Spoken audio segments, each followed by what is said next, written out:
आता आपल्याला झाडाचं अवयव शिकायचं हा. आपण हे आता एक रोपटं उपडले, कसलं आहे निरुपयोगी आहे म्हणून पडले. झाडं तशी उपडायची नाही, हे तणकाट आहे म्हणून उपडले. हे काय आहे? खोड आहे, मूळ आहे. इथं काय ते जमिनीवर खोड.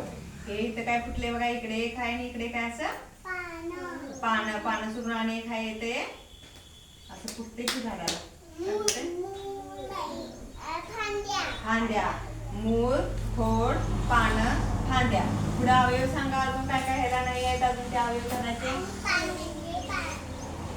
अवयव सांगा. अवयव फुलं हा आणि काय फळं. फुलं, फळं, पान, खोड, फांदी, मूळ. पाणी कशा वाटे शोषते झाड?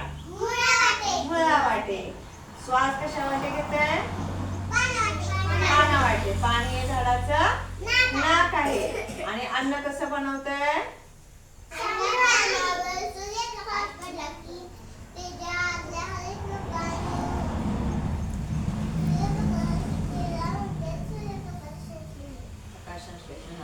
सूर्यप्रकाश ज्या वेळेला पानावर पडतो त्यावेळेला पानातील हरित लवकर.